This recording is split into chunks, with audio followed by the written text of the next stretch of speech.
मेरा प्रश्न है कि हमें हमेशा सफलता प्राप्त करने को कहा जाता है, वो सफलता आखिर है क्या? क्योंकि महाराज जी, मम्मी पापा हमें सफल होते देखना चाहते हैं, तो क्या सफलता वो होगी जो मेरे मन शांत करेगी, या मतलब भले ही कम में मिल रहा है बट देखो, सच्ची सफलता तो ये है कि हमें शांति मिल जाए, हमारा मन प्रसन्न हो जाए।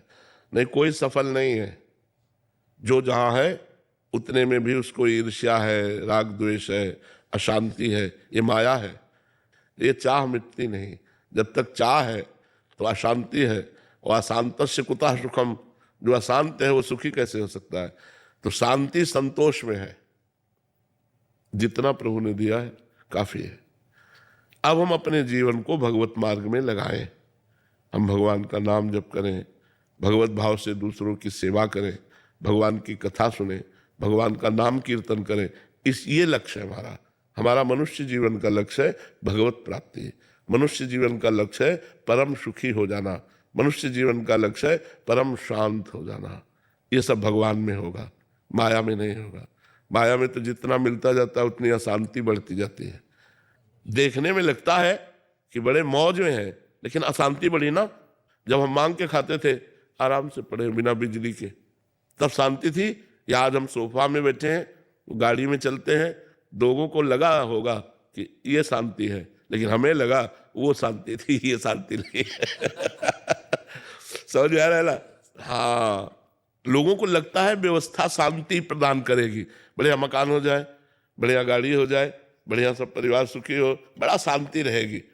और ये सब हो जाए, फिर हमें बताना कब शांति रहेगी, क्योंकि हम दोनों पक्ष से देखें। तो अगर वास्तविक पूछो तो शांति उसी में है कि साईं इतना दीजिए जामे कुटुंब समाए, और मैं भी भूखा ना रहूं, साधु ना भूखा जाए।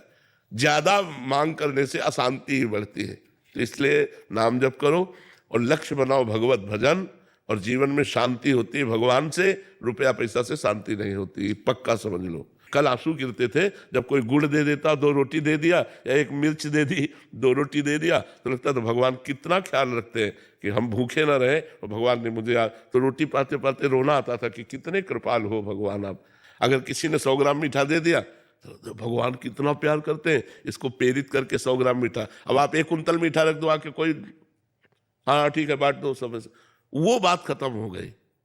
हर चीज में जो सुख हमने उस पक्ष में देखा, यद्यपि वो पक्ष आपके देखने में बड़ा कष्टप्रद था। हमारे पास ओढ़ने के लिए कंबल भी नहीं था, हम टाट ओढ़ते थे, जो बोरा गेहूं के हैं वो ओढ़ते थे सर्दियों के समय।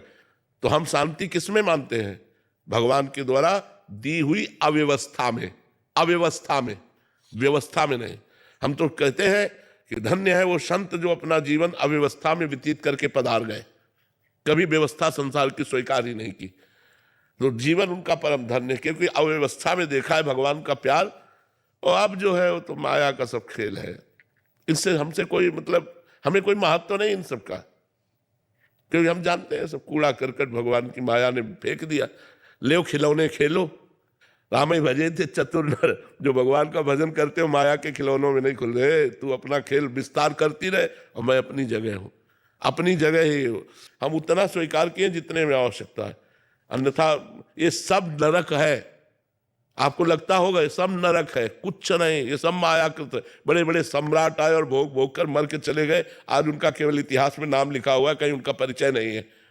इसलिए मनुष्य जीवन की शांति भगवान के चरणों में है। खूब नाम जप करो, और जैसी परिस्थिति में हो, बहुत अच्छी परिस्थिति में हो, परिस्थिति बदलने की मांग कभी मत करना भगवान से। व्यवस्था और भजन अलग बात है। अव्यवस्था में भजन होता है। विपत्ति में जो भगवान की पुकार होती है, वो पुकार संपत्ति में नहीं होती, ध्यान रखना। जब कोई नहीं पूछता और 4 गाली लोग देते हैं, और फिर एकांत में बैठकर जब भगवान के लिए रोना आता है, तब लगता है नाथ मेरा इस जगत में कोई नहीं, कुछ नहीं प्रभु, मैं तो भिखारी आपके केवल चरणों का हूं। वो जो भाव है, भगवान बड़ी कृपा करते हैं उन संतों पर जिनको जीवन में कभी भोग नहीं देते, और वो भजन करके भगवान को प्राप्त हो जाते हैं। प्रणाम है उन संतों के चरणों में।